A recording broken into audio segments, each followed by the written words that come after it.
ஓம் சாந்தி. 30/8/2022 சிவபாபானுடைய இனிமையான மகா வாக்கியம். சாக்கார முரளி பாக்தாதா மதுபன். இன்றைய முரளிலிருந்து கேள்விகள். முதல் கேள்வி, தலைகீழான உலகம் என்று ஏன் சொல்லப்படுகிறது? தலைகீழான உலகம் என்று ஏன் சொல்லப்படுகிறது? இரண்டாவது கேள்வி, இந்த முரளியில் பாபா எதை ஞானத்தின் விஷயம் என்கிறார்? இந்த முரளியில் பாபா எதை ஞானத்தின் விஷயம் என்கிறார்? மூன்றாவது கேள்வி, அறிவியல் அறிஞர்கள் மற்றும் இயற்கையை ஏற்பவர்கள் எதை புரிந்து கொள்ள மாட்டார்கள்? இயற்கையை ஏற்பவர்கள் எதை புரிந்து கொள்ள மாட்டார்கள்? நான்காவது கேள்வி, எதன் மீது மதிப்பு வைக்க வேண்டும்? எதன் மீது மதிப்பு வைக்க வேண்டும்? அஞ்சாவது கேள்வி, யார் வரதான மூர்த்தி? யார் வரதான மூர்த்தி? fill in the blanks. முதலாவது, நடந்தாலும் சுற்றினாலும்,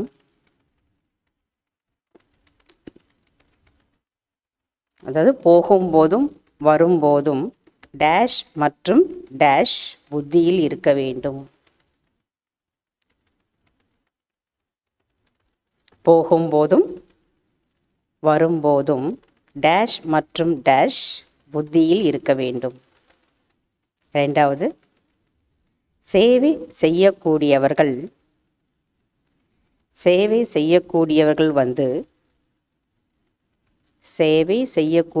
வந்து டேஷ் வேண்டும். மூன்றாவது, கோபத்தின் அம்சம் கூட டேஷ் விடுகிறது. கோபத்தின் அம்சம் கூட டேஷ் விடுகிறது. நான்காவது, பரமாத்மா சந்திப்பு டேஷ் இருங்கள். பரமாத்மா சந்திப்பு டேஷ் இருங்கள், அப்போது டேஷ் முடிந்து போய்விடும். பரமாத்மா சந்திப்பு டேஷ் இருங்கள், அப்போது டேஷ் முடிந்து போய்விடும். அஞ்சாவது, டேஷ் நன்மை செய்வதற்கு டேஷ் ஆக வேண்டும். டேஷ் நன்மை செய்வதற்கு டேஷ் ஆக வேண்டும்.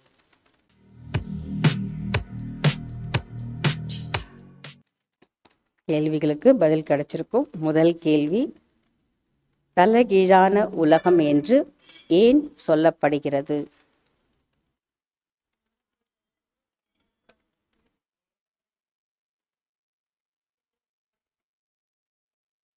விஷயங்கள்.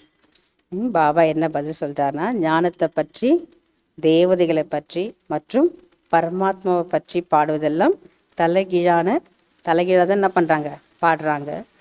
ஆகையால் தலைகீழான உலகம் என்று சொல்லப்படுகிறது. ஞானத்தை பற்றி, தேவதைகளை பற்றி, பரமாத்மாவை பற்றி பாடுவதெல்லாம் தலைகீழாகத்தான் பாடுகிறார்கள். ஆகையால் தலைகீழான உலகம் என்று சொல்லப்படுகிறது. இரண்டாவது கேள்வி, இந்த முரளியில் பாபா எதை ஞானத்தின் விஷயம் என்கிறார்?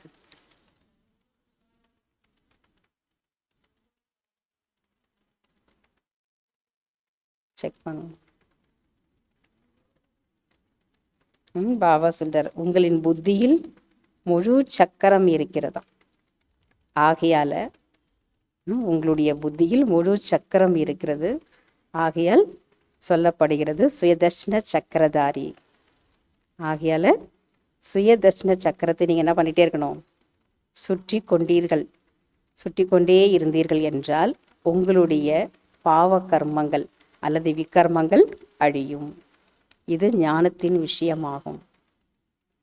இந்த முறையில் பாபா எதை ஞானத்தினுடைய விஷயம்னு சொல்கிறாரு? உங்களின் புத்தியில் முழு சக்கரை இருக்கா.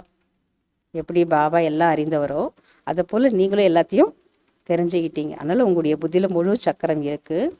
ஆகையில் சொல்லப்படுகிறது, சுயதர்ஷன சக்கரத்தை சுற்றி இருந்தீர்கள் என்றால் உங்களுடைய பாவ கர்மங்கள் அழியும்.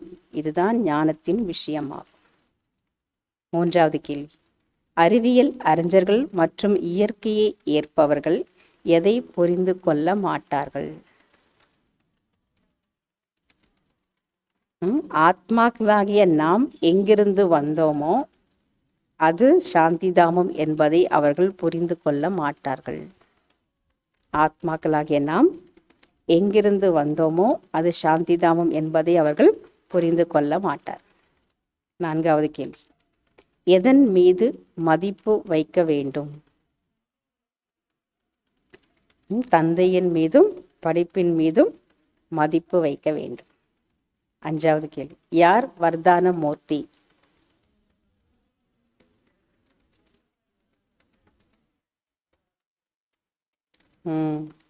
பாபா சார், யார் வர்தான மூர்த்தியா?